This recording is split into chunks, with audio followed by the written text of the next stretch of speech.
agencies and parastatals under the Federal Ministry of Power. Engineer Liu tasked the management officials on deepening their synergy towards delivering more results in the power sector. Speaking at the opening session of the meeting, which was held at the Powerhouse in Abuja, the minister said the need for synergy in the work process was quite crucial. Supposed to have interdependency because the work is what brings all of us here. And the way it is that everyone is holding part of the main thing, which is production, transmission, and distribution of power. And it's interconnected. So this is what it's all about. Engineer Liu said although the power sector has been largely privatized, he urged the management officials of the power agencies in the power sector to improve the synergies with the generation companies and the distribution companies to reap the gains of the privatization. The responsibilities that have been outsourced to our partners, the GEMCOs, the DISCOs, does not make us also to be working without them. We have to work with them also, because if they don't do their own bits, it will affect our own also. So it is interwoven. There is no way we can separate ourselves from each other and from them. We have to be together to ensure we deliver. The minister said his team is working to ensure that there is synergy across the entire value in the power sector, comprising the gas to power section, generation, transmission, distribution, and even the Nigerian power consumers. And since I came, this is what I've been talking about. This is what, this management meeting is where we'll look at these things and ensure that we do the right thing, and we'll break ourselves into task teams with their heads and give ourselves a timeline and see the target. We can come up with targets and milestone to achieve them, and monitoring mechanism in place to measure and monitor and evaluate how we are. So this is how we'll become very efficient. Engineer Liu said, along with the Minister of State for Power, Mr. Godi J.D. Agba, they were ready to assist in any form towards achieving the set goals of promoting power sector development and ensuring that Nigerians get improved power supply. We are here for you, like I always say, myself, my colleague. You are lucky to have two ministers. As I'm talking to you now, he is there attending to a conference on our behalf. I'm here with you. We'll be back this weekend. I will also be traveling to another conference. We'll be with you. So we will not leave any gap. Anything you require, let us know. The PAMSEC is here. It's the confluence point. So you need to come up with ideas how to move the sector. It is not only about the ministry, it is about the sector. Because everyone in the sector is looking up to us for solution.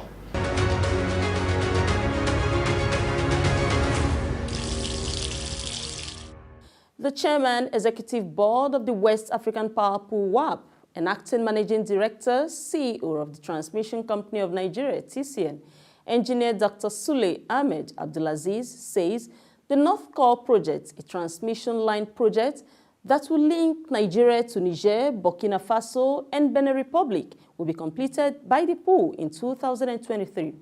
Engineer Abdulaziz gave this assurance to members at the 52nd WAP Executive Board meeting being held as part of the 16th session of the WAP General Assembly in Ouagadougou, Burkina Faso. It was part of the highlights of the key project implementation update of WAP, which he presented in his address. The WAP head said the WAP North Core project, which seeks to interconnect Nigeria, Niger, Burkina Faso, and Benin, is in the implementation phase with the procurement process underway, noting that it is expected to be completed by 2023. Despite the disruptions caused by the COVID-19 pandemic, the WAP head said the organization has made giant strides as he lauded members for their commitment, especially with the 16th General Session, which has a theme operationalizing the electricity markets in the challenging environment. Engineer Abdulaziz further tasked the members to sustain determination towards attaining the set goals of WAP, saying a lot has been achieved under our leadership and guidance, but we cannot rest on our laurels until our dream is realized. The Secretary General of WAP, Mr. Segil Apollonier-Key, at the hybrid meeting also urged members on resilience. He said, despite the environmental challenges, members must at all costs continue the journey towards the ultimate goal of implementing a competitive regional electricity market. The Director General of Sonabel, Baba Ahmed Gulabali, whose power firm hosted other members for the session in Burkina Faso, welcomed the participants as he called for more commitments. The Transmission Company of Nigeria, TCN, has held a workshop where it sensitized members of staff on the gains of the contributory pension scheme towards ensuring that employees get the best of their retirement plans.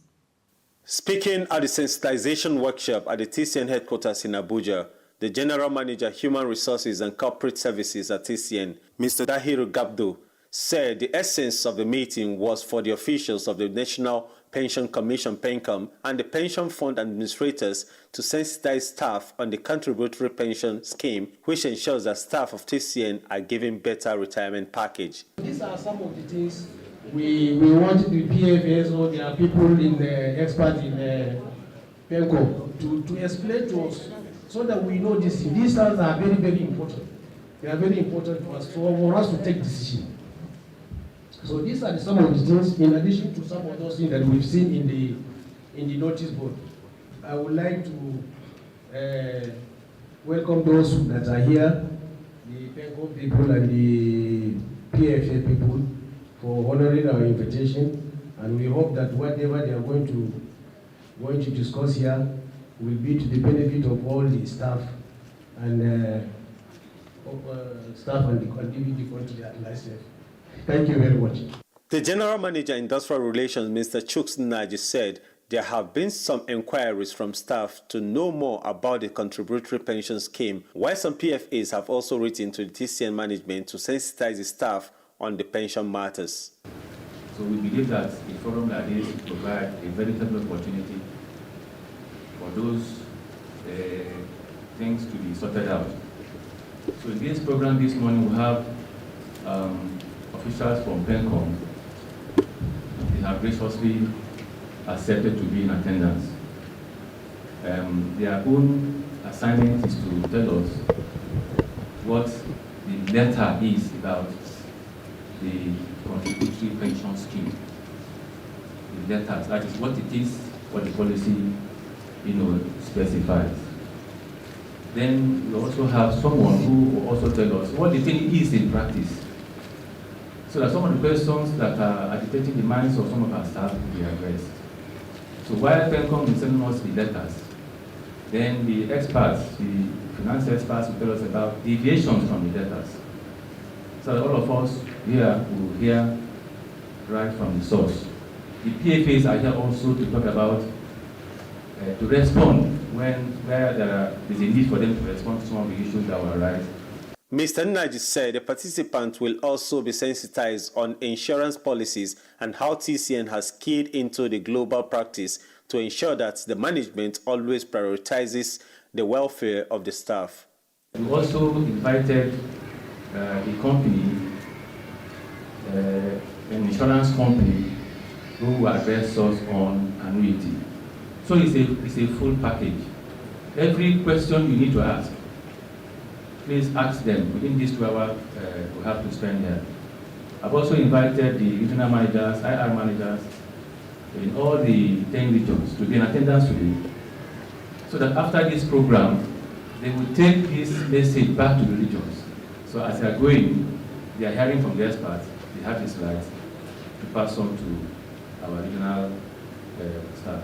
There were officials of various pension fund administrators who were on ground to facilitate the program. There were also officials of an insurance company as well as officials from the National Pension Commission, PENCOM.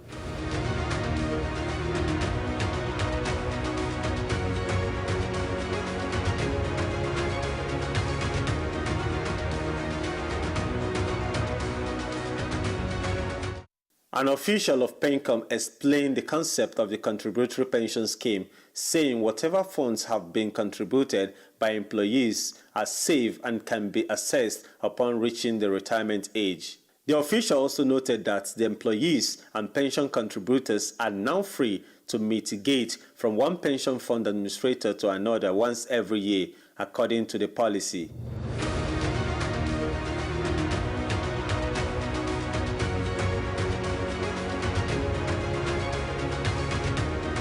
Beside the pension matters, the participants were also sensitized on annuity by an insurance expert during the interactive session.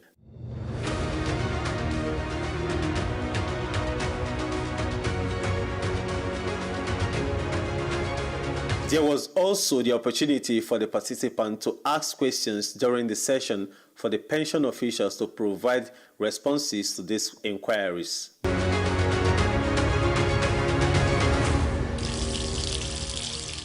Let's take a break. The power circuits will be back.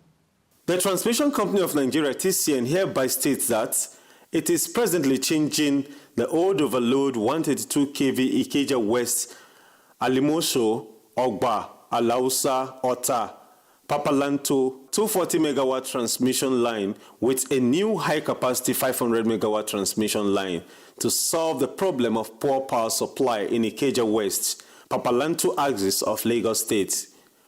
Presently, the 5 power stations along that line route have a total capacity of 570 megawatt, but it is only able to deliver 240 megawatt because of the old undersized transmission line. As the area continues to experience continued increase in human population and socioeconomic activities, the demand for electricity will continue to grow, and if the line is left without upgrade, electricity supply would soon become impossible in the area. TCN had to take the hard decision of reconductoring the old 132 kV transmission line. But bearing in mind the importance of power supply, TCN is carrying out the line replacement work from 8 a.m. to 5 p.m. daily. Electricity is restored by 6 p.m. in the evening to 8 a.m. in the morning daily. This is expected to last for the next 1 week. We sincerely apologize for every inconvenience and solicit the support and understanding of the Lagos State government and electricity consumers in the affected areas to enable the successful completion of this project, which when completed will greatly improve power supply through our substations in Ikeja West, Papalanto axis of Lagos State. Signed, Management. To sustain qualitative delivery of bulk electricity around the Apo area in Abuja and its environs, the Transmission Company of Nigeria, TCN, says it has rejuvenated a 60 MVA power transformer at the 132-33 kilovolts Apo transmission substation. Here is more of these reports. The 132-33 kV Apo transmission substation is one of the critical power transmission facilities in Abuja, supplying bulk power to Karu, another axis in Abuja, and delivering bulk power up to Kefi, a major town in neighboring Nasarawa State. With its N-1 capacity, the substation has 2 power transformers which enables the TCN engineers to quickly rectify faults and maintain them if any power transformer is faulty.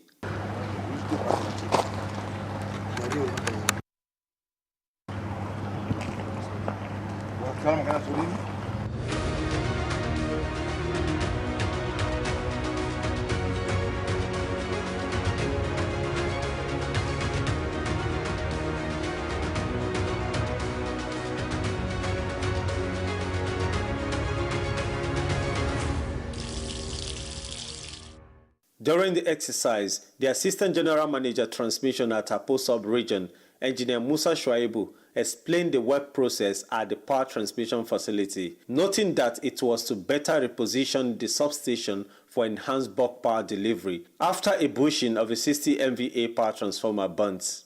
We came and carried out tests on the transformer, and fortunately for us, all tests indicate that the transformer is okay, just that the bushing that exploded. So we have explosion on the blue face bushing on the primary side. Then there's a crack on one of the faces of the yellow face, of the LV side, and the tertiary, which is not being used. So we had to call our sister stations that have similar kind of transformer. Fortunately for us, there is a similar transformer in Bida that was not in use. So after seeking the management approval, they gave us the go-ahead. We went and brought the material needed for this transformer. As you can see now, we are able to clean the debris of the old transformer, the old bushing. Then we are trying to see how we can install to replace the defective bushings. Engineer Shuaibu said the company was proactive to divert the energy load to another transformer to ensure that bulk power delivery continues seamlessly from the substation. Before we even came in, the system operation guys were able to divert the load to the adjacent transformer, which can accommodate the load this transformer was carrying. We only had one feeder, which carries about 15.1 megawatts. So the other transformer is carrying that load presently. The TCN official also said the in-house engineers also used the opportunity to filter the oil and ensure that the transformer maintenance was completely extensive. This transformer has been in the grid for more than 35 years now. So what we want to do is, after carrying out the tests and installing the bushings, we want to filter the oil. And by so doing this, we are kind of rejuvenating the oil. One niche TCN has carved for itself is that of prioritizing capacity building. This was demonstrated right at the site where the new bushings were replaced. And according to Engineer Shuaibu, the exercise presented an opportunity for both young engineers and students on internships to learn. The ones you are seeing there, they are our staffs, they are the young engineers behind us. Then these ones you are seeing, there are those on intern. That is the IT students. They come from various universities and polytechnics. Though it didn't stop the people working there. They are doing their own work. Then somebody from outside, from another department that is less busy, is putting them through what is happening. So it's an opportunity for them to their learning. We don't pray for this kind of thing to happen, but this is an opportunity for them to learn. Come once in a blue moon. So there is an opportunity to learn. So it's like an avenue for them to learn. The engineering participants at the exercise, which include female engineers, were keen to participate in the transformer bushings fixing, an opportunity that Engineer Shuaibu described as rare.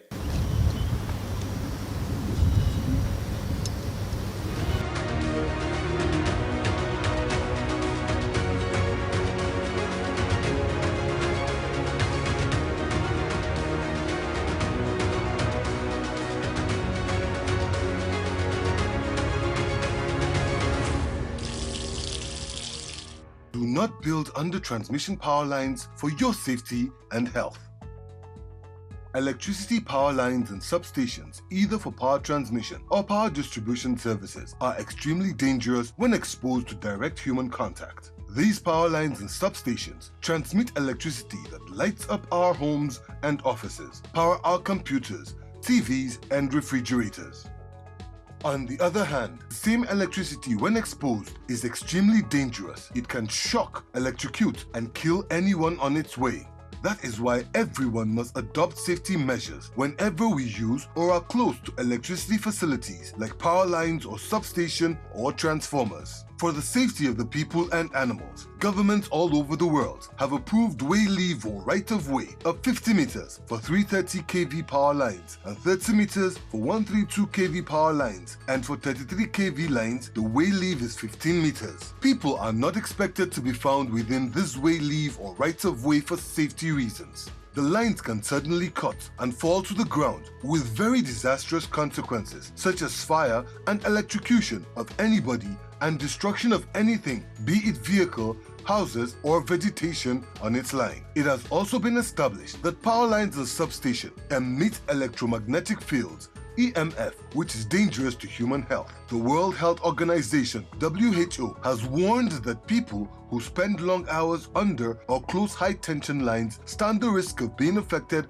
by EMF and be vulnerable to cancer, leukemia in children, miscarriages among pregnant women, and other terrible diseases. It is therefore advisable not to build any structure or operate any business under or near any electricity high-tension lines or substations. TCN wants you to stay alive, stay safe, stay healthy, avoid power lines. This message is from the Management of Transmission Company of Nigeria, TCN.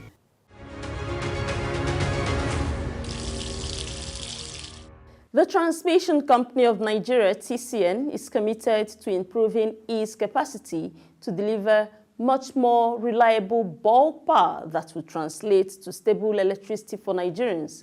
We implore you to keep supporting the company by reporting cases of power lines vandalism and any activity that is under the right-of-way of power transmission lines. In today's edition, here is a recap of the reports. You heard that the Minister of Power, Engineer Abubakar Aliyu, has called on management officials to develop interagency synergy. That was at the first meeting chaired by the Minister. And towards promoting the well-being of staff while prioritizing retirement plans, TCN has held a workshop where it sensitized the staff on pension scheme.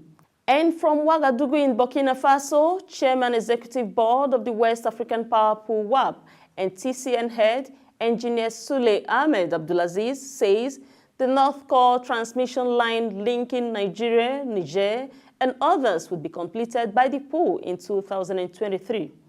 To reposition it for better operational efficiency, TCN has rejuvenated one of the 60 MVA power transformers at the Harcourt transmission substation in Abuja.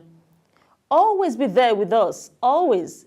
You can do this by watching our episodes on the TCN YouTube channel. You can also support the company on these platforms as TCN delivers improved bulk electricity nationwide. Protect yourself against the Delta variant of the COVID-19 pandemic by getting vaccinated and following the prevention protocols. I am Amara Agogoisi. Thanks for watching.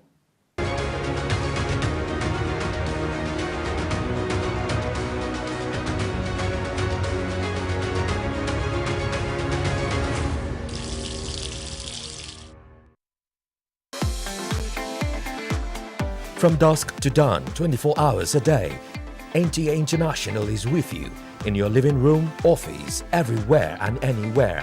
We provide the company you desire in terms of balanced and up-to-date news, programs and the best of entertainment. Tune in to DSTV channel 251, GoTV channel 91, Freeview UK channel 264, or you can download www.visiontv.co.uk. App for iOS or Android. You can also see us on Facebook and YouTube for quality content on the go. NTA International, Africa's window to the world.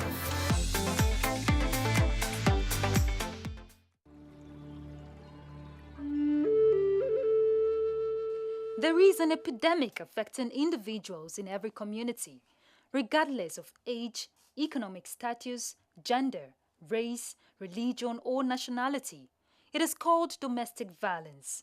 It can take a number of forms, including physical, verbal, emotional, economic, religious, or sexual abuse. The ultimate aim of domestic violence is to gain and maintain total control over its victim. Domestic violence does not discriminate. It happens among people of all ages, ethnic background, and economic levels. While women are more commonly victimized, men are also abused, especially verbally and emotionally, although sometimes even physically as well. Unfortunately, domestic violence is among the most underreported crimes worldwide for both men and women. An abuser doesn't play fair. He or she uses fear, guilt, shame, and intimidation to wear down his or her victims and keep them perpetually under his or her control. Abusers may often seem wonderful and perfect initially, but gradually become more aggressive and controlling as the relationship continues. Here are some signs of abusive tendencies: showing jealousy of the victim's family and friends, accusing victim of cheating, controlling who the victim sees, where they go, or what they do, preventing the victim from making his or her own decision, intimidating the victim with guns, knives, or other weapons. Noticing and acknowledging the signs of an abusive relationship is the first step to ending it. Therefore, abusive behavior is never acceptable, whether it is coming from a man or a woman, a teenager or an older adult. We all deserve to be valued, respected, and safe.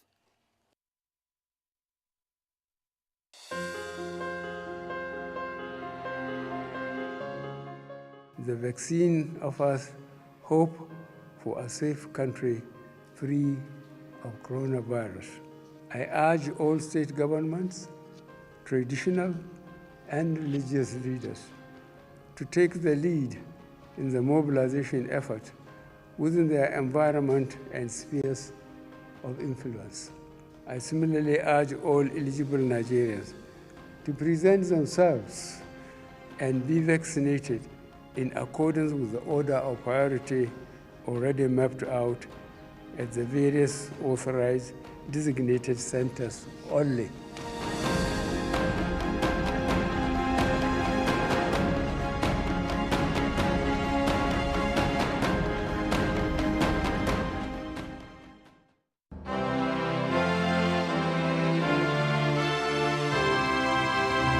We want to talk about rights, there are obligations. I'm not saying that this government is a saint, it's very far from it. But there are things that we can do to make it better, and that's the challenge I'm throwing to you. You don't want to build this nation? I don't know where else you want to go. If I had a choice, I'll come back.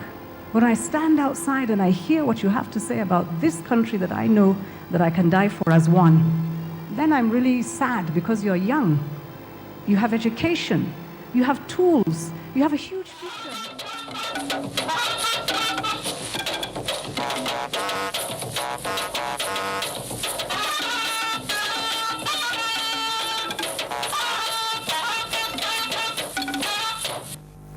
Good evening and welcome to the news, where we give you stories with the extra touch of fine detail, and as we keep a third eye on issues of humanity and development with special emphasis on the usual.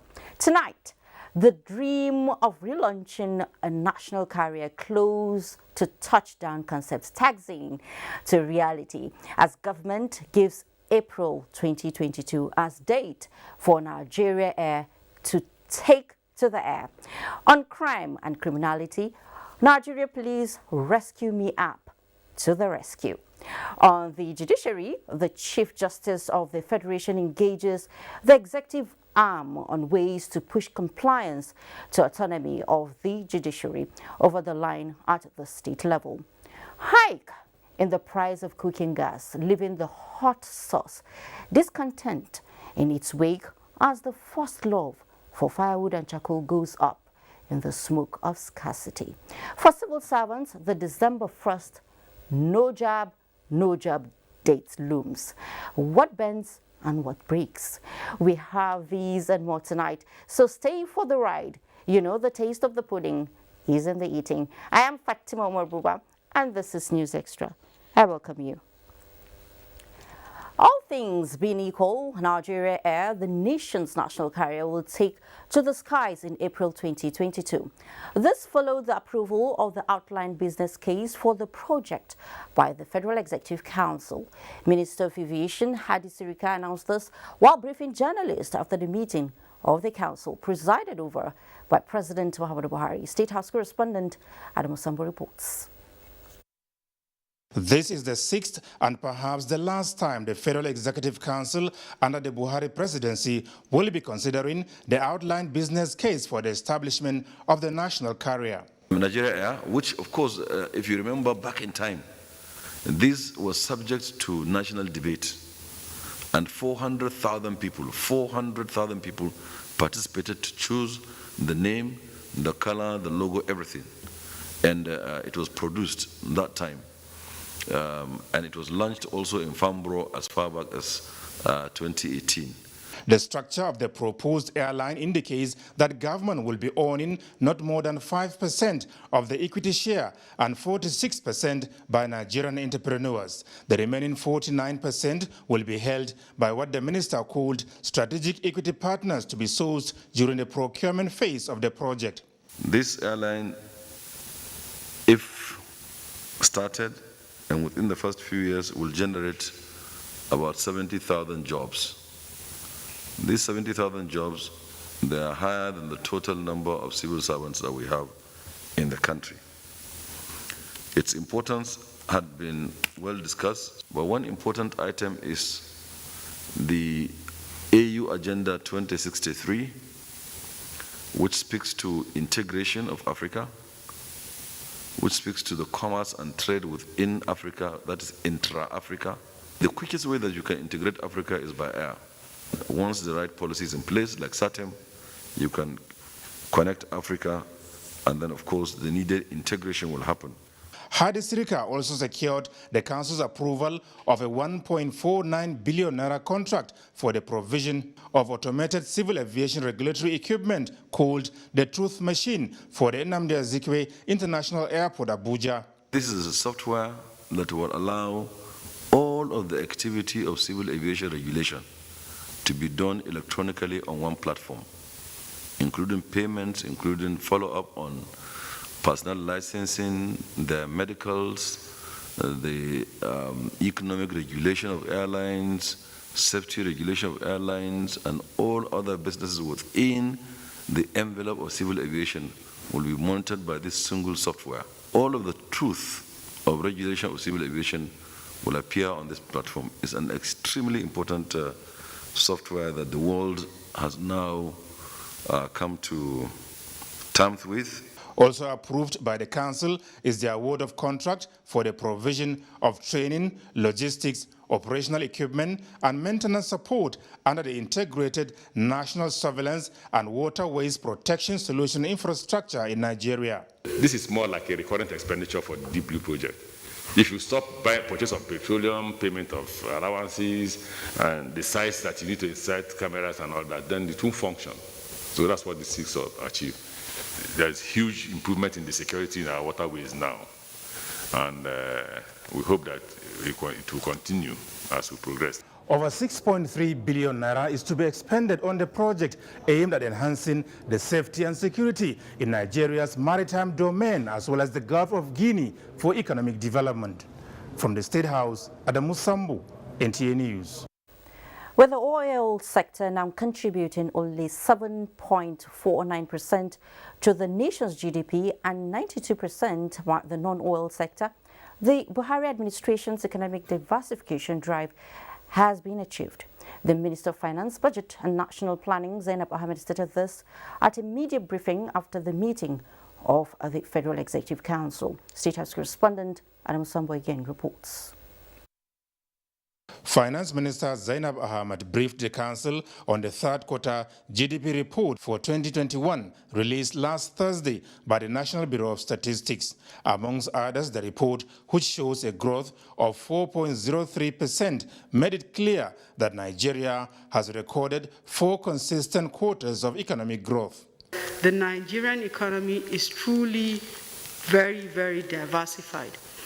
We aspire to continue to push this growth to the point when the growth supersedes the growth in our population, because that's the time that people will actually feel the benefits. So we're pushing the bar. At the third quarter of 2021, the average annual growth is now 3.3%. Our population growth is roughly about 3.2%. So we still need to do a lot more for people to feel this. But the fact that the service sector is now in positive territory, it also means that people will actually begin to feel the difference, because that's where it's the service sector that has the first direct impact on people. Factors that are responsible for the upward trajectory include government's commitment to the containment of the COVID-19 pandemic, the implementation of fiscal and monetary measures to support businesses as contained in the Economic Sustainability Plan, as well as the improvement in the rail, transport and other services sector of the economy. Also reported is the inflation numbers for the month of October 2021 at 15.99%. This is consistent with the decline that we have seen in inflation from April 2021 to date. We expect this decline to continue through the rest of the year and also throughout the year 2022. We've seen also improvement in the financial services sector with higher supplementary incomes compared to 2020. There's been improvement in electricity generation and distribution during this quarter, as well as improvement in water supply, sewage and waste management and remediation activities. The minister also gives an update on the 5,000 naira transport subsidy being considered as succor to Nigerians for the eventual removal of fuel subsidy. This followed the provision of the Petroleum Industry Act that petroleum products must be fully deregulated. The intervention we want to provide, we said between 20 to 40 million people, and there's still a lot of work going on. We already agreed it will be 5,000 naira, and we also agreed that the remittances have to be done digitally, so the E-naira will help. This money is meant to provide relief to the very poor and the very vulnerable. And from the experience that we have had on the conditional cash transfer, it shows that that 5,000 naira that some people think is small actually makes a difference to families. The intervention period, the minister explained, will last between 6 to 12 months, saying the register of beneficiaries is already being developed by the Ministry of Humanitarian Affairs, Disaster Management and Social Development with the active involvement of the state governments. From the State House, Adamu Sambu, NTA News. And from the State House now, let's head to the National Assembly. The production and marketing of counterfeit products in Nigeria has had a long history, but the legislative intervention of the 9th Senate is set to reverse the trend. The legislators are considering a bill that seeks to protect owners of trademarks and copyrights and to provide stiffer penalties for defaulters. National Assembly correspondent Ignatius Nkwo reports. Senator Ibikunle Amosun is leading this parliamentary movement against manufacture, sales and consumption of counterfeit products. The bill, which has passed second reading, is expected to ensure efficient prevention and prosecution of offenders while protecting trademark and consumers from unwholesome products. The Counterfeit Bill 2021 also seeks to introduce measures to further protect owners of trademark against counterfeit of their goods, protect consumers from dangerous counterfeit goods, and ensure that appropriate revenue accrues to government from trademark owners of goods. I think it can only increase internal production once we strengthen this bill, once we strengthen our laws and we've stopped or minimized the amount of counterfeit goods that come into the country. The bill that seeks to repeal the Infrastructure Concession Regulatory Commission Act 2005 and enact the Public-Private Partnership Regulatory Commission, sponsored by Senator Adamu Alero, and the Institute of Border Studies, Kosubosu, Barotin, Kwara Establishment Bill, sponsored by Senator Sadiq Umar, also passed second reading. It will address the security problem of our border communities.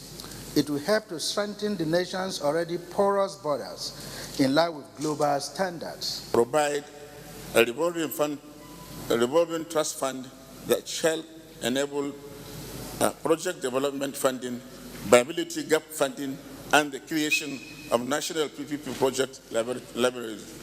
If you go to China today, all the roads you see no matter how short or long that road is, you will see a toll gate, and it's managed by an entity.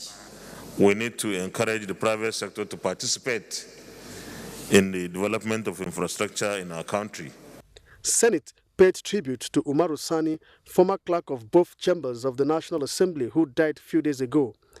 President of the Senate, Ahmad Lawan, granted audience to the Turkish ambassador to Nigeria, Hidayat Barakta, who sought for an improved relations among parliament of the two countries. The parliamentarian dimension of our relations is not too strong.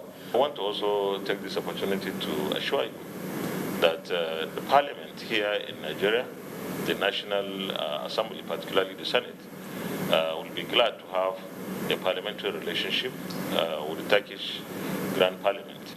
The president of Turkey had visited Nigeria in October as part of his mini tour of 3 African countries.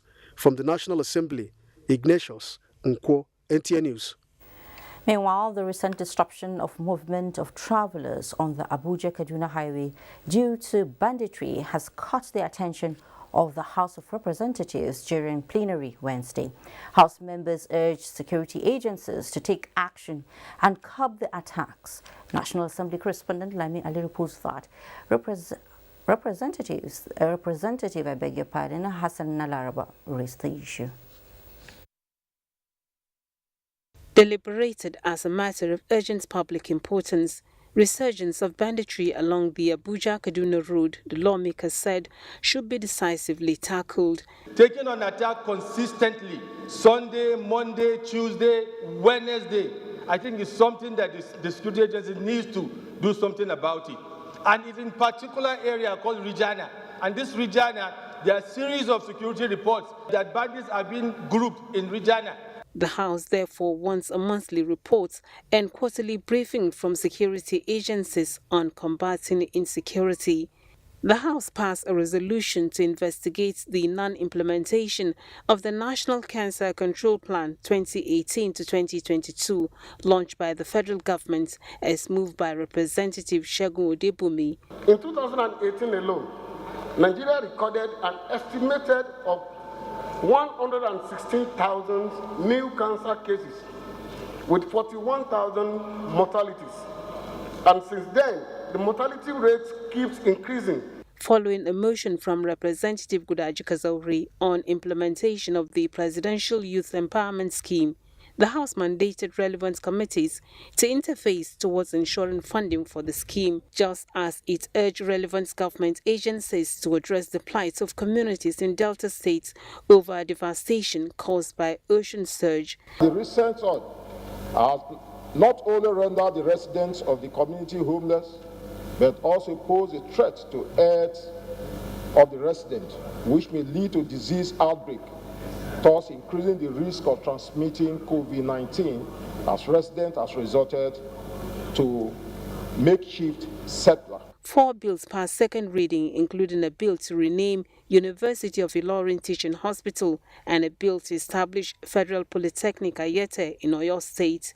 Due to state creation, the annex has now been situated in Kogi State, while the parent owner is situated in Kwara. And this disconnect has led to several problems, like lack of funds. The establishment of this Federal Polytechnic in Ayete will create job opportunities, not only for the indigenes of Ayete, but for all Nigerians. The bill amending Institute of Chartered Chemists of Nigeria Act was passed. From the National Assembly, Lami Ali, NTA News. Rebranding the nation and enhancing national security via capacity building and leadership training is the mission of Stand Tall Africa Initiative, which has organized a 2-day summit tasking key players in the security sector to rise to the challenge of insecurity by standing tall against non-state actors. Defense correspondent Najat Tijani has details. Every day, they stand against insecurity in the country in one form or another. and are now standing in unity as the national anthem is being played. They are standing to make new strides in defending the nation's territorial integrity at this security summit organized by Stand Tall Africa Initiative. The convener and chairman of the occasion, himself a veteran, begins by throwing a challenge. There is an orchestrated campaign against Nigeria so that it may not emerge the economic giant that it is destined to be. Food for thought for all of us Nigerians, and goes to confirm the insecurity challenges we are facing today and will continue to face until we wake up by ourselves and do something about it. Terrorism and banditry top the list of challenges in the country, with key players estimating the number of bandits in Zamfara State alone to be about 25,000 and urging the security operatives to stand firm and drastically reduce the number. So at this juncture, we should be looking at other strategies. New millennium warfare is not fought with ammunition. Let's try dialogue, let's try negotiation.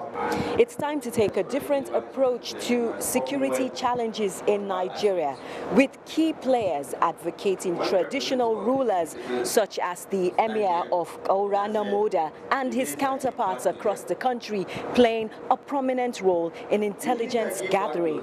The organizers are also optimistic that security challenges such as banditry, kidnapping, terrorism can all be resolved within 6 months if certain measures being discussed are put in place.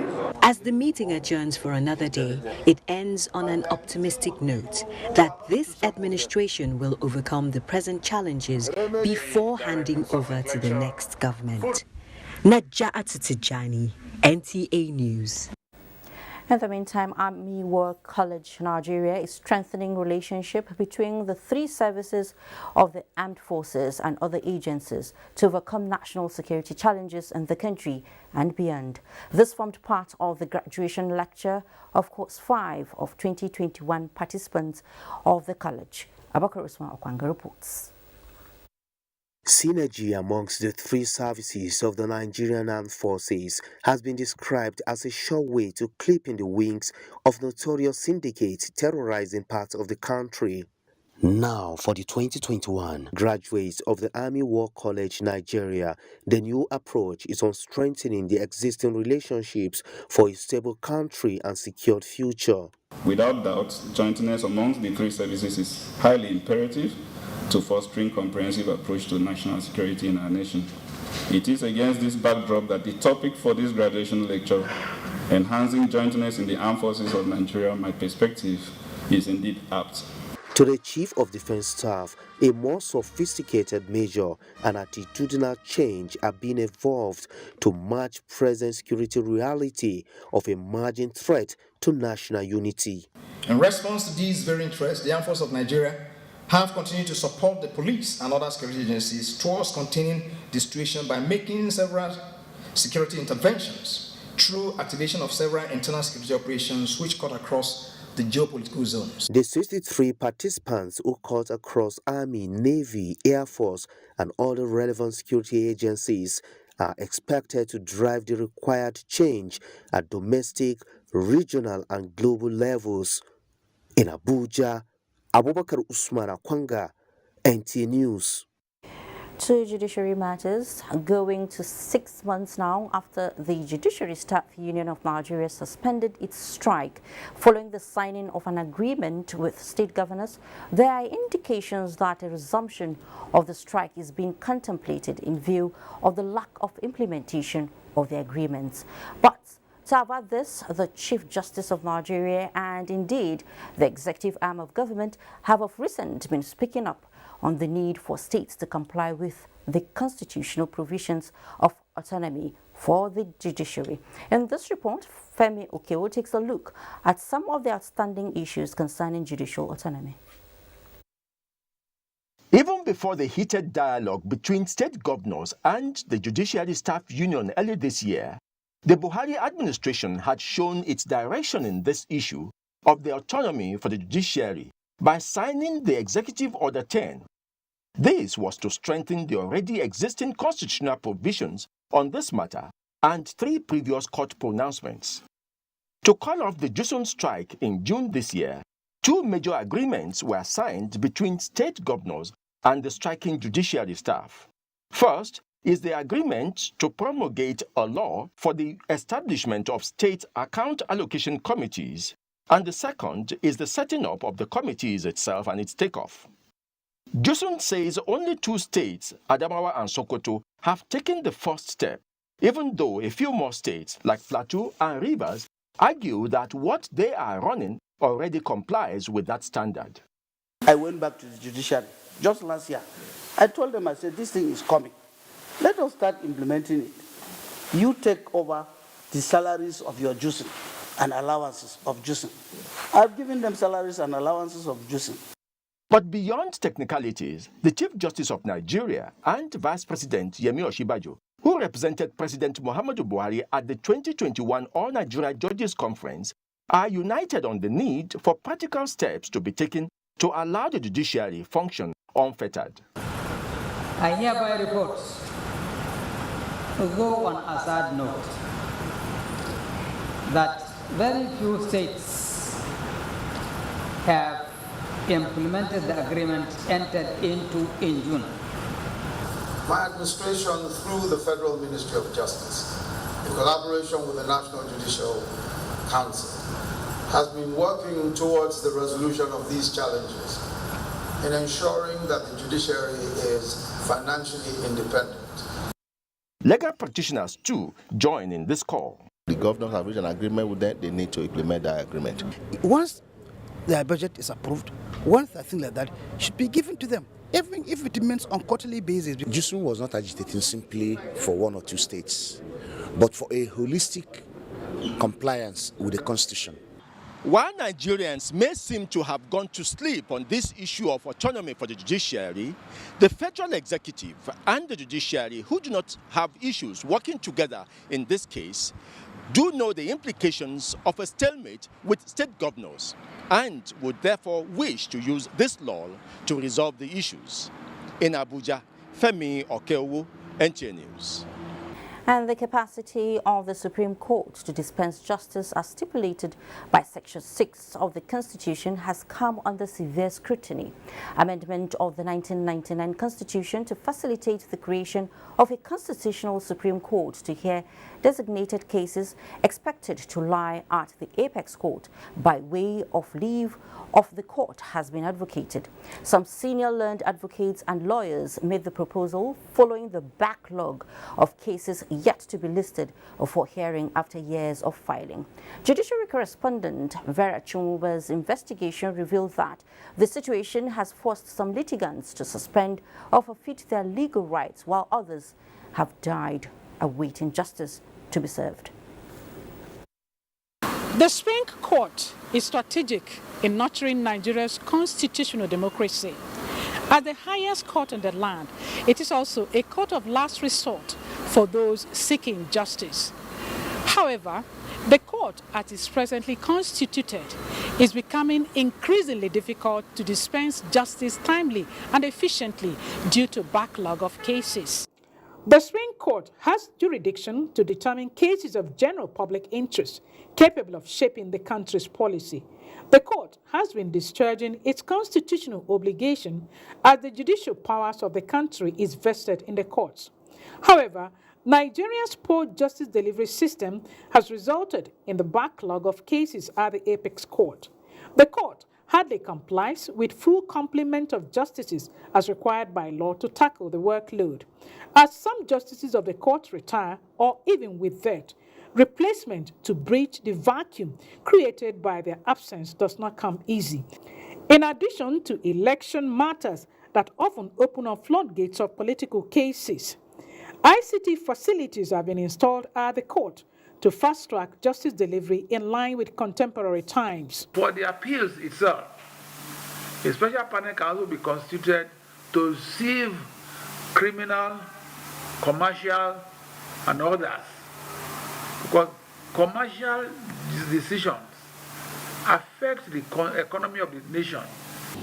It has come to a stage where the jurisdiction of the court should be severely limited to just few areas. The quality of judicial adjudication is actually critical, to the future of this country.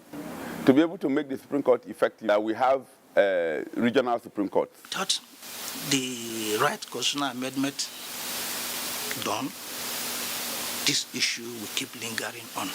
The persistent and increasing number of cases at the Supreme Court impede speedy and effective administration of justice. In Abuja, Viera Chumba, NTA News. President Muhammadu Buhari led cabinet members in wishing his Chief of Staff, Professor Ibrahim Gambari, happy 77th birthday celebration. Professor Gambari joined the government as Chief of Staff 20 months ago.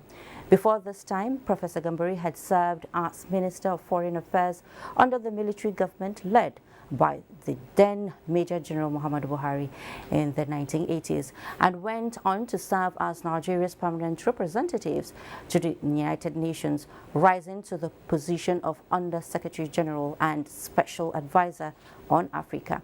He served as the Joint African Union and UN Special Representative in some of the world's most troubled countries, including Angola, Darfur, Iraq, and Myanmar.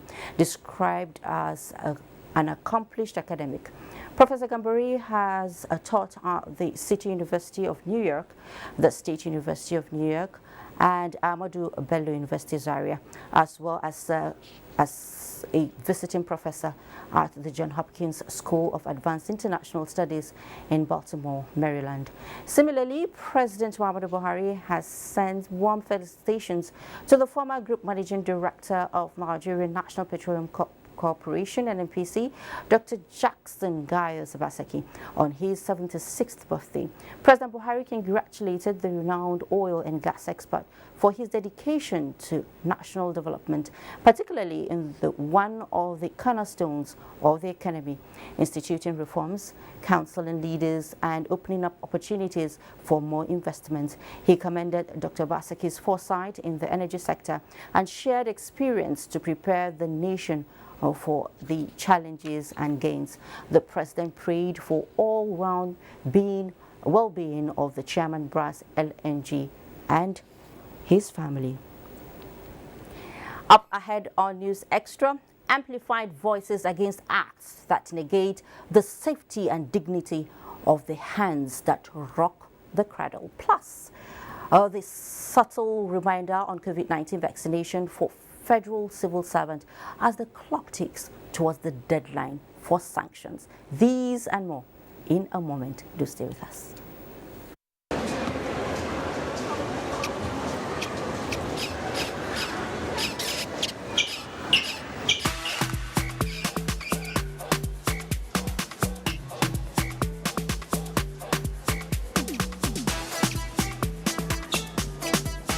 I'll take this. Are you ready for the world's biggest breakdance competition?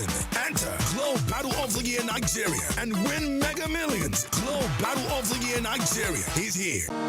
The federal government of Nigeria, through the National Primary Healthcare Development Agency and partners, has established COVID-19 mass vaccination sites at various strategic points in all the area councils of the Federal Capital Territory. In addition to the health facilities, you can now receive COVID-19 vaccine at the Federal Secretariat parking lot behind the Eagle Square, Banex Plaza, local and international airports, Jabi Recreation Park, motor parks and Jabi Lake Mall, Old Parade Ground, Wuse Kubwa, Old Garki, Utako Market, the National Mosque, H Medics, Area 11, Idu Kubwa train stations, Lugbe Junction, After Car Wash, AYA Junction, and all the government-approved COVID-19 private testing laboratories in the FCT. 6 million Nigerians have safely received the COVID-19 vaccines. For sure, 6 million Nigerians cannot be wrong. All COVID-19 vaccines are free, safe, and effective. Get vaccinated. For more information, visit www.nphcda.gov.ng/FCT focus site or call 0700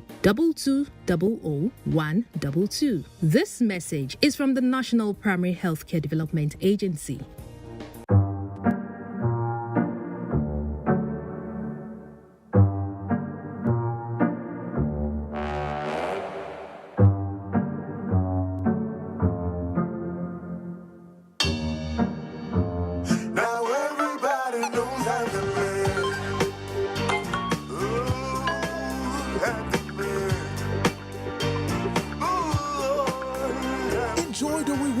that sharing brings with the Airtel family plan.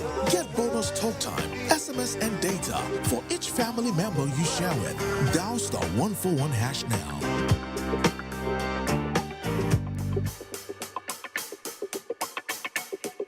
Now everybody knows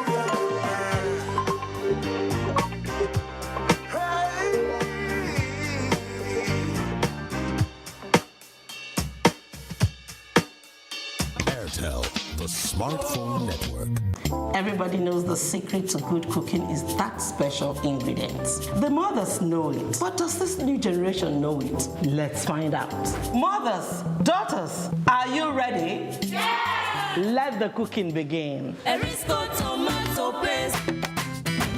Now we get home, now we get love, now we get children. We despise the world. With a meal so great and so healthy. You know we've got your back.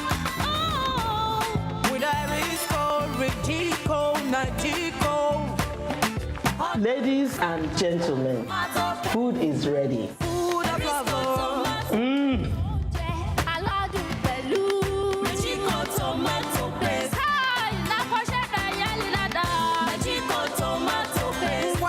Good food for the body. Yum yum for the body. Erisco Rigico and Nagico tomato paste is made by Erisco Foods Limited, feeding Africans with healthy foods. The Honorable Minister of Works and Housing, His Excellency Babatunde Raji Fashola, cordially invites chairmen and members of the National Assembly Committees on Works, Federal Executive Council members, state governors, traditional rulers, members of the public, and other stakeholders to the commissioning and handover ceremonies of completed highway projects across some states of the Federation. The commissioning of the highway projects will be performed by His Excellency Muhammadu Buhari, GCFR, President Commander-in-Chief of the Armed Forces, Federal Republic of Nigeria. Road rehabilitation of Sokoto Tambuwal, Jega, Kotangora, Makira Road, phases 1 and 2 in Sokoto and Kebbi states. Date Thursday, November 25th, 2021 at Koko Bese Local Government Area, Kebbi State. And rehabilitation of Vandalism Obudukatu Ranch Road. Date Monday, November 29th, 2021. Time 11 a.m. All invited guests are expected to be seated at the designated locations by 10 a.m. Babangida Hussaini, Permanent Secretary, Announcer. Give your kids winning energy. Milo Active Go. With the goodness of malt, milk, and cocoa, helps them make the most of every day. Milo, the energy to go further. Great to have you back. She is a sister. She is a daughter. See her as a friend. Take action and stop the violence. It is another 16 days of activism to stop gender-based violence. Basi Taikpang in this report takes a look at the concept of name and shame, pointers and perpetrators, and the need to collectively end the menace in the society. The United Nations General Assembly 1993 defined violence against women as any act of gender-based violence that results or likely to result in physical, sexual, or psychological suffering to women. It is said to be one of the most widespread, persistent, and devastating human rights violation, which manifests itself in various forms. This is an effort which requires a collective action and engagement. This is something that requires actions at different levels, which requires a multidimensional and comprehensive approach, from the legal approach to the judicial response to awareness, and all of these parts, all of these components of these efforts must be there. Next 16 days will be very important in that regard. We have a law that criminalizes rape. So for instance, you're raped, you can get justice, and that person is going to maybe like 14 years imprisonment, and then the person is supposed to even pay a fine of damages to you, the victim. Those whose rights are being violated should be encouraged to speak out. If they are able to speak out, those who are oppressing them or violating them will be taking caution, because they now know that Anything they do in secret will be brought to open. The day is therefore to further amplify voices of victims, bring them together to speak out in a bid to ending the menace. This is something that is within us. We have to tell ourselves the truth, and we have to solve these problems by ourselves, especially among women and children. Every year we celebrate a theme, and then what happens after that? We have more cases on our hands. You know, there should be need for an M&E, monitoring and evaluation, to know whether we are actually following that theme. The 16 days of activism is an international campaign that starts on the 25th of November, the International Day for the Elimination of Violence Against Women. It runs through the 10th of December, Human Rights Day. The theme for this year is Orange the World, Stop Violence Against Women. Basi Taipan, NTA News. Orange the world. Nice. If you have ever had an ear, nose or throat ailment, then you will understand why experts in the treatment of ENT diseases are calling for adequate attention to the growing risk of the ailment to public health. This was at a capacity building workshop for medical personnel and other caregivers in primary health care. Kenneth Nani reports. The disease of the ear, nose and the throat, known as ENT, appears to be neglected oftentimes. The causes are being discussed here. The hearing impairments can be as a result of what has happened, like an infection right from utero when the mother is pregnant, or it can also be infections like rubella. It can also be from antecedent things that has happened during delivery, like neonatal jaundice. Infections like measles can cause hearing impairment. Then other things include trauma, exposure to noise. Some of them are genetic. How could it be treated or managed is also important for this workshop. For the residual hearing they can improve it by the use of hearing aids. For those that have facilities, cochlear implants, which has been done severally in National Ear Care Center, you have to help them, one with special school. The need to create more awareness on the ailment and build capacity of frontline personnel therefore becomes imperative. We want to empower the community health care workers, empower them also in the knowledge to make adequate diagnosis. We want them to identify cases and refer them early. With this training, they will learn more other things. There will be improvement in the work they are going to do. One of the aims of this workshop is that the participants will in turn impact the knowledge they have gained from the workshop to their colleagues in the ENT section to ensure effective service delivery in the healthcare system. This program has re-emphasized a lot of what I was taught in medical school, has introduced us to current trends, and has re-emphasized the importance of community involvement in participating in ear problems and diseases. If I get back to my place of work, I will start looking out for the people that have ear challenges. The program is being carried out in the 6 geopolitical zones of the country. Kenneth Nanim, NTA News.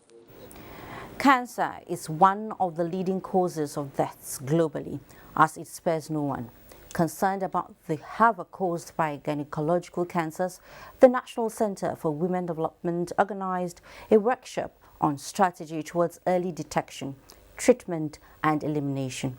Hingino John Adams reports. These women are here to learn how to fight and defeat a common enemy that has been ravaging womanhood and claiming lives fast. It is called cancer. It keeps me aware of my organs, and it keeps me aware of my health. Data by the World Health Organization shows that among women, breast cancer takes the lead, accounting for about 2.26 million cases and 685,000 deaths in 2020. More worrisome is that cervical cancer, a preventable and treatable form of cancer, is the second leading cause of death among women. We can at least start with incorporating human papillomavirus vaccination into our national immunization program. Use our known linkages and break the vaccine inequities and get some vaccine work. As we continue to do advocacy on issues like that, if it's continuous, just like as an information, it will get down, and everybody that is concerned, the stakeholders, will have no other alternative than to do the right thing. Whatever we have heard and discussed today will be part of our next strategy in budgeting and also planning. As the burden of gynecological cancers increases globally, key players in the health sector are worried that if nothing is done, cervical cancer alone will claim about 400,000 lives by 2030.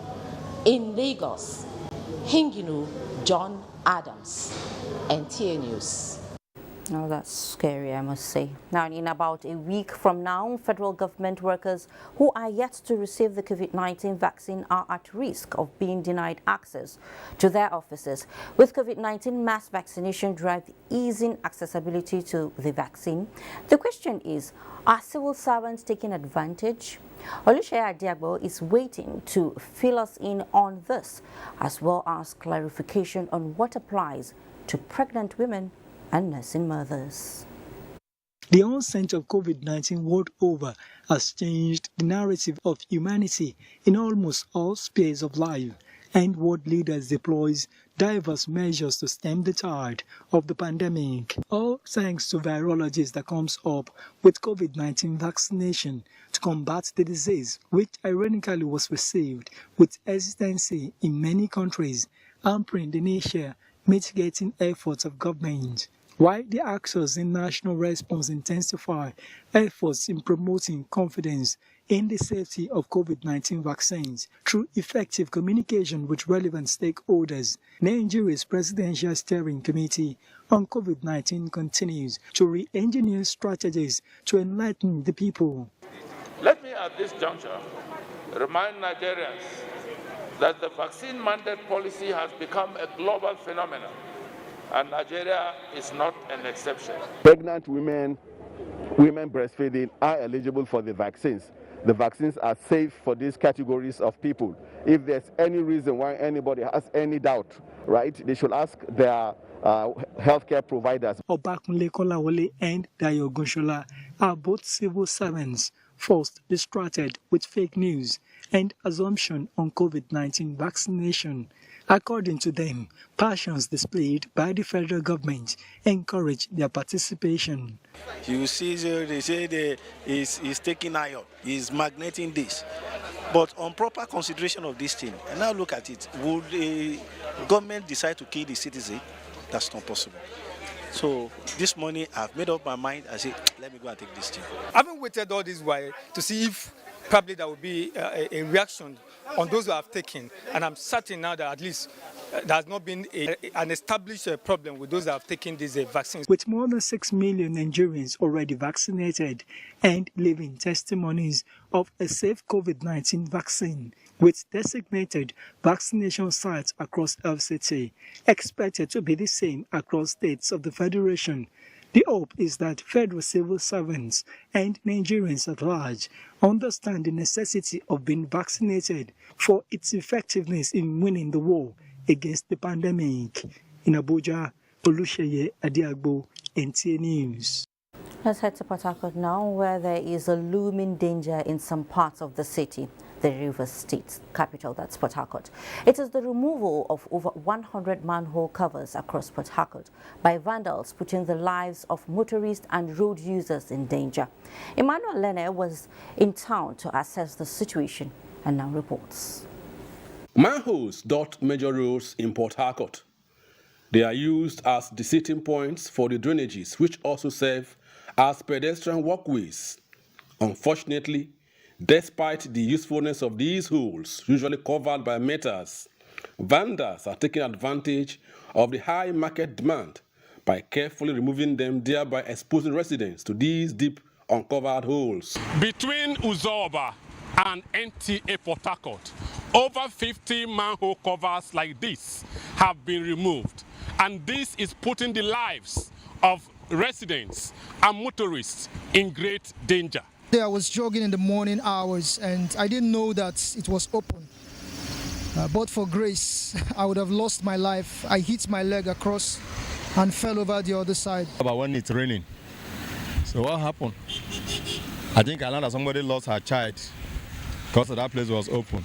By here, so many cars are spoiled, the tires, and so many families that might be coming back from an event like wedding or whatever. They will not see it. There's no signage that could show, okay, there's danger or whatever.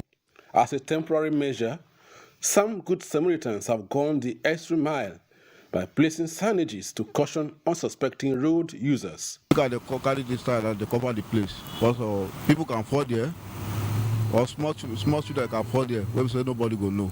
This is the newly constructed Rumwangba flyover, popularly called artillery flyover. Unfortunately, almost all the manhole covers on this bridge have been removed.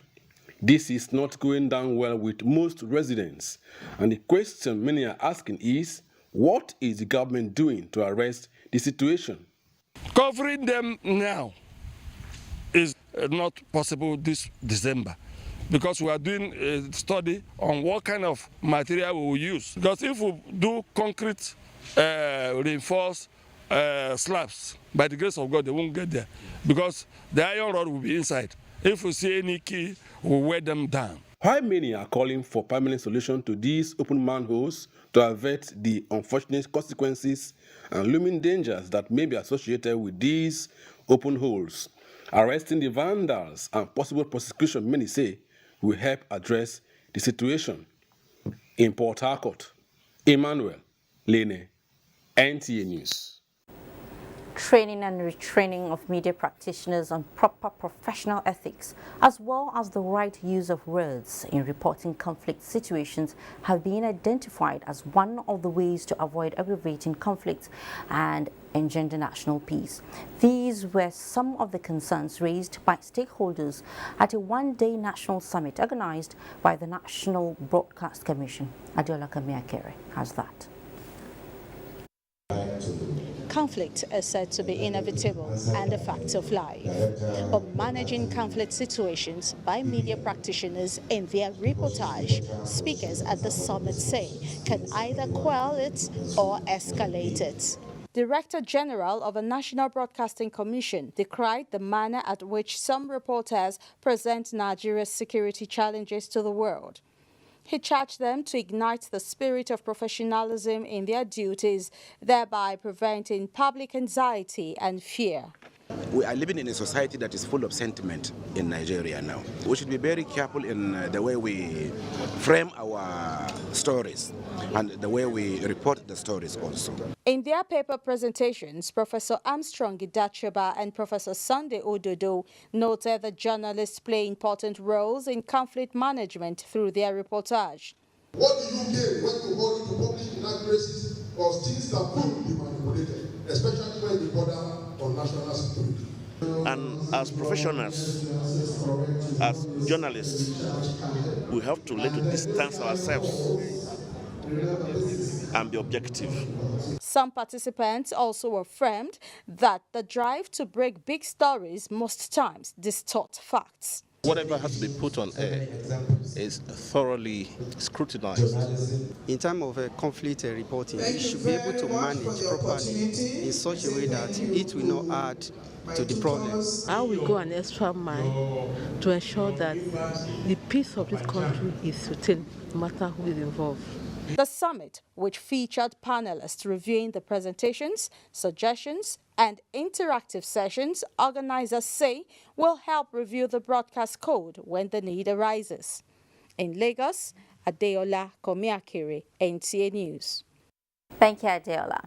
When News Extra returns from this next break we're about to take, we'll bring you stories on an inedible essential ingredient that every cook requires, which has become so beyond the reach of many. Do join us again for this and other stories ahead. We have come a long way together from our first steps to taking giant strides as we conquered new territories. We move. We have built Africa's favorite network with the power of possibilities, community support, and the unstoppable Naija spirit. We are about to set out again, and there's no one we would rather set out with than you. We move.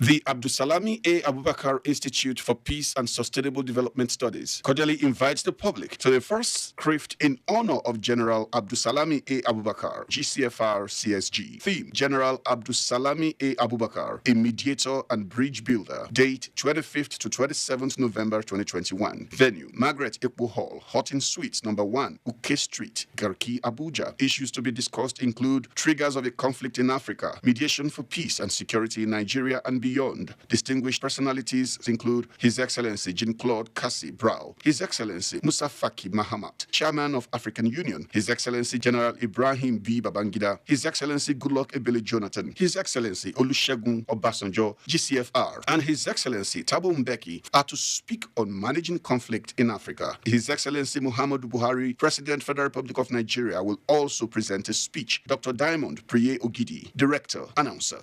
The Town Hall meeting on the Petroleum Industry Act, earlier scheduled for Thursday, 25th November 2021, has now been postponed. A new date will be announced later. All inconveniences are highly regretted. Announcer Alhaji Lai Mohammed, Honorable Minister of Information and Culture. Tega, bring that chair for me.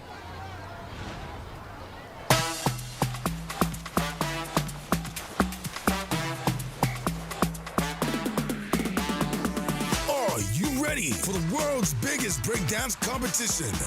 Enter Globe Battle of the Year Nigeria and win mega millions in prize money. Globe Battle of the Year Nigeria is here. Madam, how much lasts for this bag of rice? Customer, I don't give you better price now. Madam, do well, I go come out. Oh yeah, come pay. How you want to take pay now? You want to take pay for bag of rice? You be Mongo Park? See, make I tell you, times don't change. My country people, before, our people they use different things as money, trade by barter, cowries. Today, we know money as Naira note. But because say the only thing when they constant na change, Central Bank of Nigeria don't introduce E-naira. E-naira, now the same thing as Naira. 1 E-naira equal to 1 Naira. E-naira go dey inside your phone. E-naira no dey tear, e no dey heavy. E dey easy to transfer and you fit use them buy and sell just like Naira note. To begin use E-naira, ask your bank. This message now from the Bankers Committee. There is a saying that Christmas is what you make of it. At Bedmates Furniture, we enjoy making your Christmas comfortable and exciting with the furniture we provide you. That's why from 1st November to 18 December 2021, Bedmates offers you and your loved ones amazing luxury furniture your home loves and truly needs at up to 70% discount. You also stand a chance to win fridges, TVs, washing machines, and many more as we keep making your living better through the furniture you love. Are you interested in getting your products or services to more people, expanding your business, becoming more profitable, and a leader in your industry? If yes, then simply open a Zenith Bank SME Grow My Business account and get the extra edge you need. Visit any of our branches today to get your Grow My Business account or www.zenithbank.com/SME to learn more.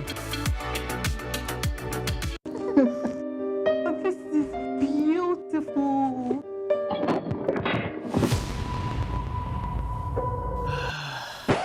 Quality is vital. Quality is Vitafoam. Hello, honey. Hey, baby. Wow. Those guys are good in bed. What? Yes, we're good in bed. Hurry now to any Vitafoam accredited dealer nationwide or visit us online on www.vitafoamng.com to place your order today. Vitafoam, the fine art of living. This is News Extra. You're welcome. Minister of State Petroleum Resources, Timipre Silva, has undertaken an on-the-spot assessment of the oil spill site of ITU, Eastern Exploration Company in Basambri, Bayelsa State. The minister was accompanied by Benga Komolafe, Chief Executive Officer of Nigeria Upstream Petroleum Regulatory Commission, the traditional ruler of Opunimbe Kingdom, King Bayo Belemoye Josiah. Israel AD, member of House of Representatives representing Brass Nimbe constituency, said the president is very concerned about the spill. That is why the delegation was sent. Also to ensure no problem between the oil company and the community ensues.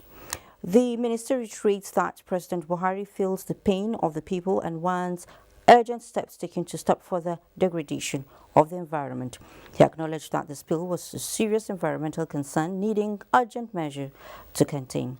Already, relevant agencies have already been deployed in the area to tackle the oil spill, soliciting support. ITO on 5th November reported a major oil leak from its oil mining lease, OML 29, in Nimbe, Bielsa State. Now, have you bought cooking gas recently? Well, if you have, you might begin to understand why firewood and charcoal are getting out of reach because of scarcity. In Adamawa State, Tafawa Hamza Mayo reports that the scarcity of these two commonly used sources of cooking is compounded by a move to ban indiscriminate felling of trees to address deforestation and other environmental challenges by Adamawa State House of Assembly.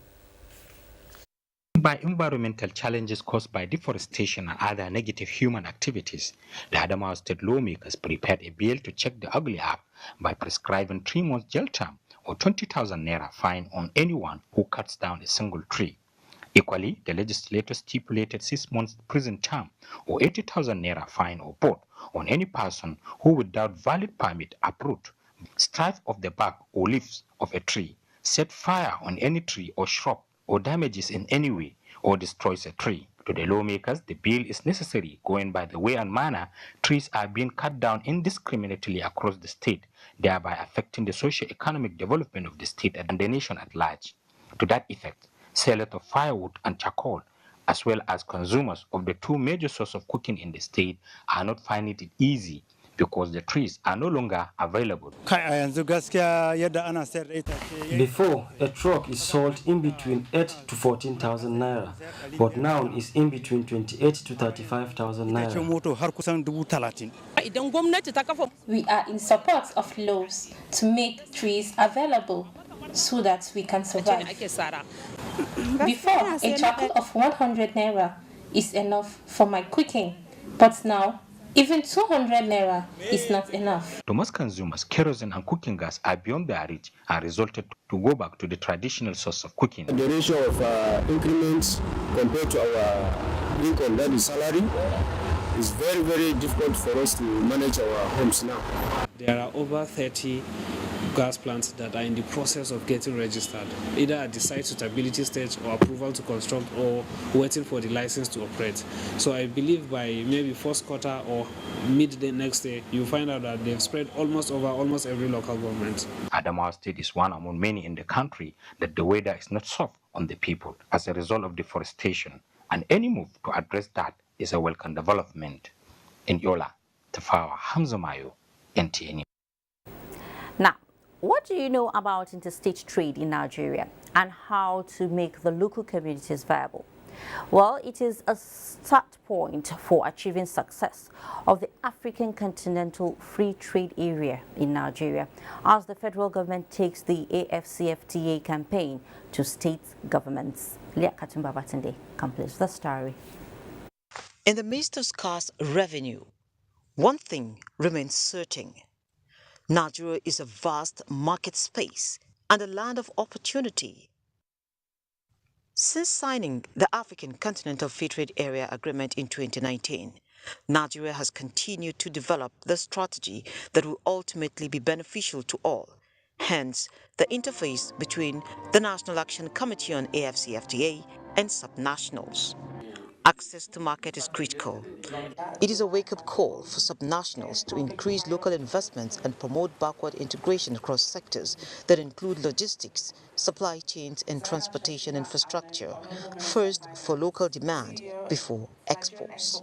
We are aware that the era of oil is almost going. And then we have to develop our economy, and we have to provide all the necessary support for the economy to grow so that our people can benefit from the development of the economy. Jobs can be created away from oil and government. The Action Committee has zoned states according to their peculiarities and readiness for trade to work out policies that would ensure smooth market entry. At the end of today, we'll be able to say, yes, these are the products that we'll be focusing on. These are the capabilities that we need to build. All economic sectors, tiers of government, and human capacities must be involved. After the strategy workshop, outcomes will be communicated to governors and included in the national strategy on AFCFTA. In Abuja, Leah Katung-Babatunde, NTA News. Let's talk ICT. If you're one of those who think that 5G is unhealthy and maybe evil, then you might need to watch this particular story to hear what Nigerian students are saying about the technology. This is coming from an essay competition which was initiated by the Nigerian Communications Commission (NCC). ICT correspondent Joseph Jensen has that. It had victory moment. Esther Beja, a 600-level student of veterinary medicine at the University of Ilorin, is the overall winner of the third NCC National Essay Competition on 5G technology, beating over 2,000 students from 97 public and private tertiary institutions. From her presentation, she dismisses what she calls misconstrued notions surrounding the tech as they relate to health. Even the runners-up were also affirmative on the need for Nigerians to jettison misguided beliefs and embrace the technology, which they say will be in the country's best interest. Yes, the fear of cancer we are having for 5G, it's a lie. It's a lie. So please, 5G does not negatively impact health. The understanding and acceptance of 5G is one side of a coin, while the issue of seamless deployment is the other. And the regulatory body is now even more concerned about these two sides as it prepares to auction the spectrum ahead of the proposed 2022 5G deployment plan. We are ready to receive bids for the resource that will be used to deploy these services. I'm talking about spectrum. Since its first mention in the country, 5G has been one issue that tends to divide the opinions of some Nigerians. But as the clock ticks towards its eventual deployment, it also reflects developments in countries where the technology has since been deployed. The question is, how soon will Africa's leading economy and the catching up game to be at par with technologically advanced countries? Hopefully, before too long. Joseph Johnson, NTA News. And the Director General of the National Automotive Design and Development Council, Jelani Aliu, says Nigeria has capacity to scale electric cars, giving the needed support. This was part of the country's position at the Intra-Africa Trade Fair, which held in Durban, South Africa. Onengi reports. Beyond rhetoric, Nigeria has shown its capacity to produce electric cars with the Hyundai Sport Utility Vehicle. Jelani Aliu, at a panel of the Intra-Africa Trade Fair in Durban, South Africa, promoted this capacity to produce and assemble world-class electric vehicles in Nigeria. He spoke of Nigeria's commitment to increase local production for use in country and for export to other African countries to create more jobs and make transportation clean and sustainable. We have a policy already in effect. What we're now working on is to back it by law. We believe that very soon we will have that policy signed by our president, and we will then be in an even stronger position to further develop the local automotive sector. The Intra-Africa Trade Fair is a multinational event that brought over 55 African countries together to showcase their respective products and services for marketing across the continent. Onengi Fine Face, NTA News. In another story, Chairman Nigerians in Diaspora Commission Abike Dabiri Erewa says Nigeria is a great investment destination for prospective investors due to its unique enabling environment and large population. The NITCOM chairman made the statement when she received Russian trade delegation on a visit. Obiageli Ugoki completes the report. The 14-man delegation led by Nigerian ambassador to Russia, Professor Abdullahi Shehu, is in Nigeria to explore investment opportunities that abound in the country, with emphasis in the areas of technology, mining, education, aviation, and security. 19 Russia companies had earlier indicated interest in investing in Nigeria, but the COVID-19 pandemic was a major setback. The concept of diaspora will go beyond expecting remittances to come to consolidating on strategic investment. There is a huge benefit for Nigeria in terms of technology exchange, in terms of investment and increase in trade. Is very huge, and we will look for cooperation with Nigerian scientists. The NITCOM boss says the perceived opportunities derivable from utilizing this form of foreign investment inflow, particularly in technology, will boost the country's income beyond diaspora remittances. The diaspora sends in money, $23 billion, $25 billion, but we have to move towards those remittances to core investments and also to training, skills acquisition, skills transfer.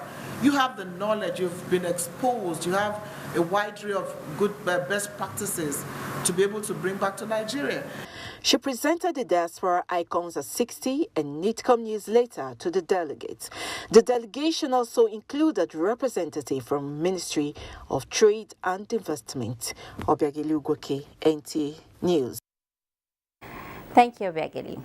Now, if I should imagine myself as an animal, I would choose to be a peacock for obvious reasons. What about you? Well, hang in there for our next segment for a story on this that would no doubt spice up your viewing pleasure right after this time out. Please stay. Look for pension fund administrator.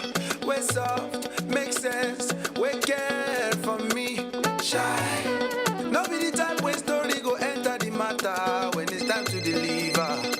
Oh no, no, no, no. The brand is sure them no go stress you. Call them then they accessible. Yes, customer care where they on point. You no go regret when you try, of course. Profitable investment, everything is just a blend. If you don't want it good for you, my guy, make you choose premium pension today. Make that switch to premium pension. Premium pension. Make that switch to premium pension. Join over 700,000 satisfied members and enjoy the premium experience at our offices across the 36 states in Nigeria, including the FCT. Call 094615-700-704 to make the switch today. Premium pension. Active today, premium tomorrow. The Town Hall meeting on the Petroleum Industry Act, earlier scheduled for Thursday, 25th November 2021, has now been postponed. A new date will be announced later. All inconveniences are highly regretted. Announcer Alhaji Lai Mohammed, Honorable Minister of Information and Culture. No leakage.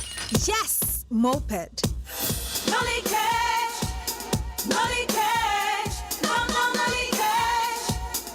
We need a big change in our lives. Moped Ultra Soft is super absorbent and offers up to 100% leak protection. Your skin will love it. Live your life. Moped comfort and protection are always with you.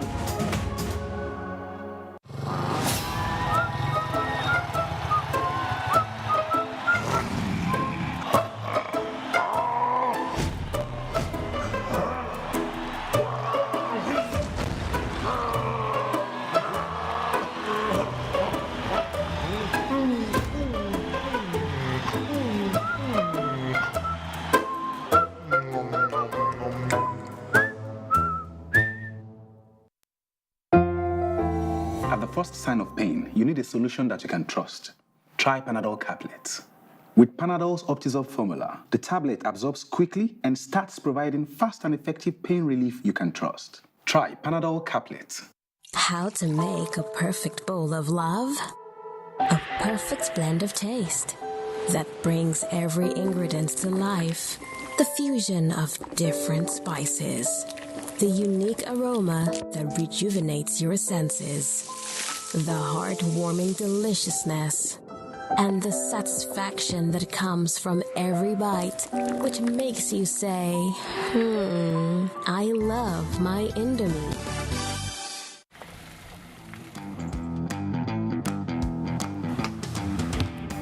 Guess what? What? I scored a hat trick today. Cool! Wow! And how did you celebrate? Just do your hands like this. And hold your nose like this?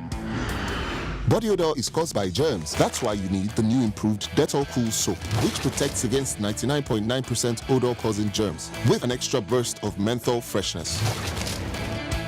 Dettol, be 100% sure. There's a saying that Christmas is what you make of it. At Bedmates Furniture, we enjoy making your Christmas comfortable and exciting with the furniture we provide you. That's why from 1st November to 18 December 2021, Bedmates offers you and your loved ones amazing luxury furniture your home loves and truly needs at up to 70% discount. You also stand a chance to win fridges, TVs, washing machines, and many more as we keep making your living better through the furniture you love. Whoa, how hot is she? Very hot. Pick me. Just pick me, baby. Come pick me, girl. Man, I'm all ready for you. Mmm, so tasty. He's so lucky. Mini-Me, taste the fun. Not all washing powders are the same.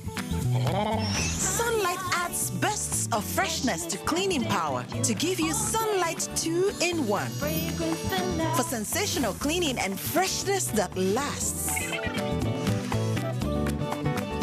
Sunlight 2-in-1 sensational cleaning with burst after burst of freshness. Introducing Sunlight with luxurious oud fragrance. Thanks for staying. In these days of heightened insecurity, it is reassuring that the Nigeria Police says it is working round the clock to bring policing and service delivery closer to the people. To this effect, an application for mobile phone users to report emergency security challenges for prompt response in crime fighting is up and running. Let's join Ilyasu Onoto Yakubu in this report to tell us more about the NPF Rescue Me app.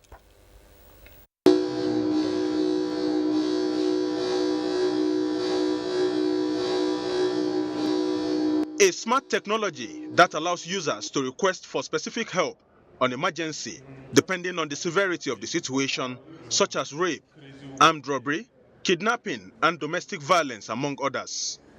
Each of the police commands across the Federation is equipped with the technology to manage its own operation based on the emergency alerts that may be generated locally or as referred from this Nigerian Police National Command Control Center. Hello, good afternoon. This is the Nigerian Police Emergency Call Center. I'm here, sir. Come up with emergency. Sergeant Mina Ebiforo is one of the first responders at the Command Control Center, and like her, all other operatives designated to the platform works round the clock to directly create a link between the Nigerian public and the police to enhance an atmosphere where the people can better be served, putting safety and security at their doorsteps. However, in driving the workability of such impact-desiring initiative, experts say awareness amongst the populace is key. So, how much knowledge of the NPF Rescue Me app do Nigerians have? Have you ever heard of the NPF Rescue Me app? No, I haven't. You've never heard anybody talk about it? Or? No, I haven't. But how, as a Nigerian, especially at this critical period of the nation's security challenges, how do you feel to realize that you practically have your security at the tip of your finger? I mean, it actually is a good development if that does exist, and I mean, that will be easy reach to these times, So it's a good development. Well, it's a beautiful idea, to know that I can just place a call across or beep the NPF and then I get a rapid response. I think it's a good one. I've never heard about it before. So people will need an enlightenment for us to know about it as a citizen of the country. Security challenges are amongst the most pressing issues Nigerians face daily, and the people say no effort can be too much in the quest to help the populace connect with security agencies for service delivery. Ilyasu Onotu Yakubu, NTA News. Sure, no effort can be too much, Ilyasu. On the heels of the Global Climate Conference, COP26, the Ministry of Environment is engaging stakeholders to formulate data and information management strategies to guide environmental governance in Nigeria. Onenge Fineface reports. Data is considered a crucial component of Nigeria's nationally determined contribution to the Paris Agreement. To better understand and profile solutions to environmental problems in Nigeria, the National Environmental Standards and Regulation Enforcement Agency, NESRA, is dedicating its 15th National Stakeholders Forum to the key role of data and information management in formulating policies, financial mechanisms, and rules that regulate the processes of protecting the environment. Another main decision of COP26 is to reduce the global rate of deforestation. In the spirit of thinking globally and acting locally, we are expected to track the rate of deforestation in Nigeria through the generation of relevant data. The forum will identify ways of building and sustaining effective data management to aid Nigeria's efforts at combating climate change and conserving natural ecosystems. NESRA has developed a compliance monitoring information system, NECMIS, which is dedicated to ensuring that compliance records generated over the years are organized to produce useful environmental information for environmental governance. Outcomes of the forum will also guide NESRA in enforcing environmental regulations in Nigeria. In Abuja, Onengiye Fineface, NTA News. Now let me bring to the limelight this everyday fascinating story of describing humans and their lifestyles with attributes of animals. Whether for good or bad, it is well rooted in cultures and traditions of Nigerians, helping society to understand itself better. But if you have never been paying attention, here is Hamza Musamagrafi to refresh your memory. The story of relationship between man and animals, whether as pets or in the wild, evolved throughout time. Humanity has always been inspired. First, appreciate the story of lion as king of the jungle, symbolizing strength and courage as much as it is revered and admired. Those who receive comments of these attractive attributes have compelling personality and get things done.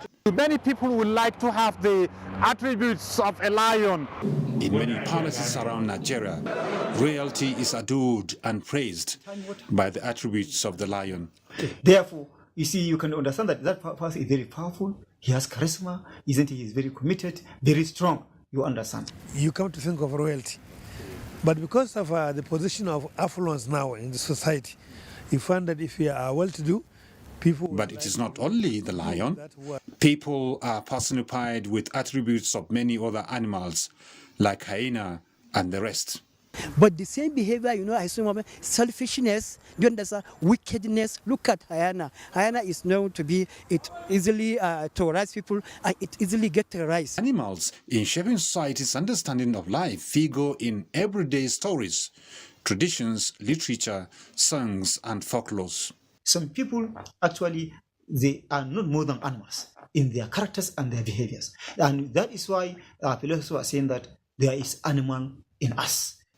In national life, Nigerians feel the sense of strength and dignity as exemplified by attractions of symbols of eagle and two white horses on the coat of arms.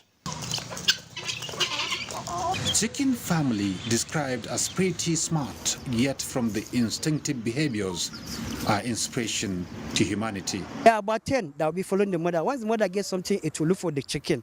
But once one of the chicken gets something, it will start running away. Yeah, you shouldn't get and run away. Yes, help your neighbor, help your brothers, help your relatives. That is the real good attribute whereby human race can raise up. The story goes on and on. From Kaduna, Hamza Musamkapi, NTA News. For me, it's the chicken family because peacock it is, any day, anytime. The Ministry of Interior, in collaboration with the Nigerian Immigration Service and the Nigerian High Commission United Kingdom, have officially launched rollout of an enhanced e-passport in London. The Interior Minister, Alhaji Rauf Aregbesola, says the rollout is the first of its kind outside Nigeria. Special correspondent Hawa Yusufuntua was at the ceremony for NTA News. Passport leads to a more rapid, secure and efficient processing of passengers at any border control, even though it has enormous logistical and financial implications.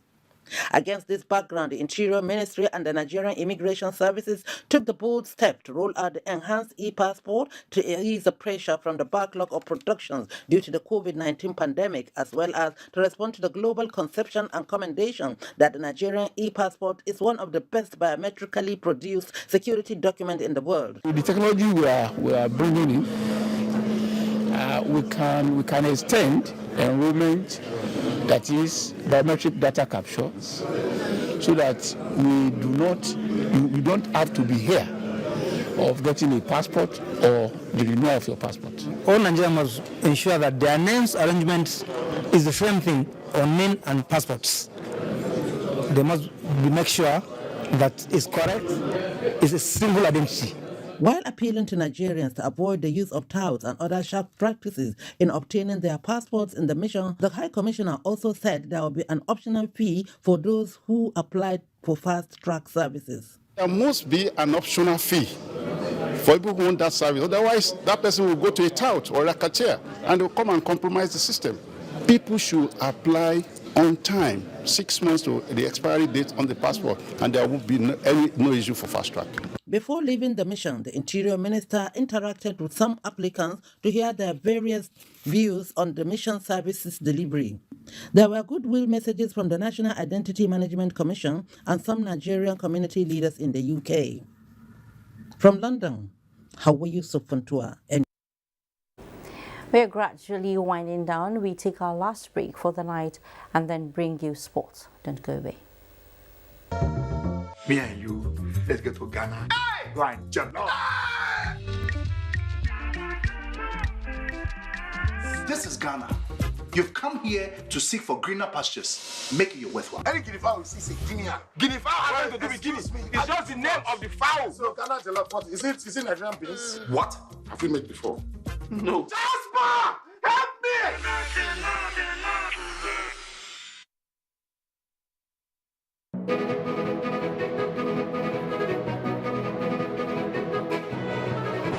How did I get here? It all started shortly after I graduated from MSTC, the Model Skills Training Center with a certificate in ICT.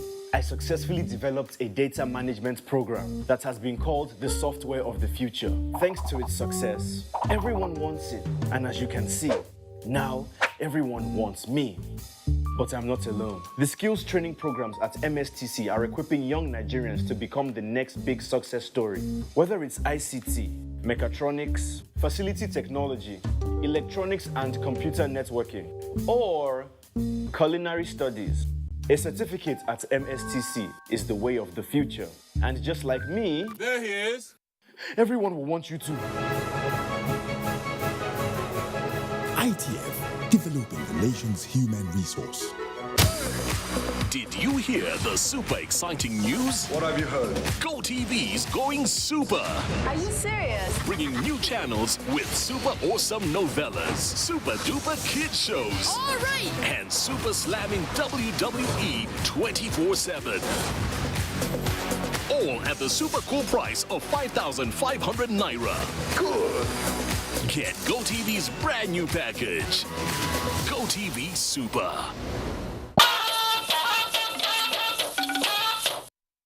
Welcome. Let's have sports update.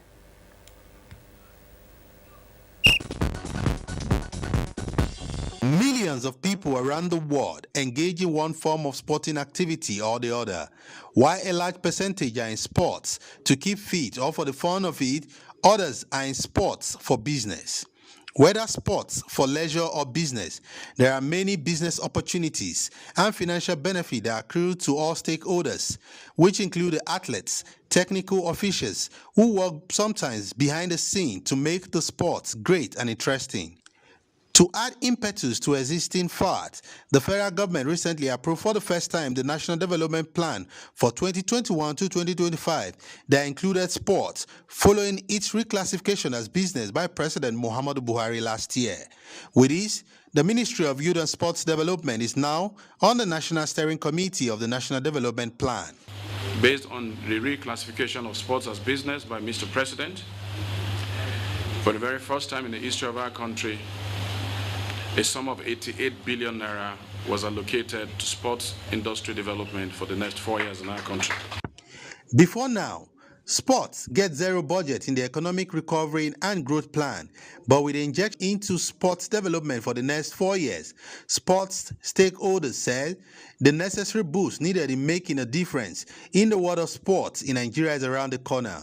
Mr. President knows that the next 10 years will outlive his administration, yet he is selflessly committed that he needs to leave a legacy for sports development, for our teaming youth who participate in sports, and for the future of Nigeria. What will now be done differently that sports have been officially classified as business? The most important thing is not just bringing out the money. You have to have capable hands to execute the work the good work that the president has already decided to start. If everybody can actually come to the round table and also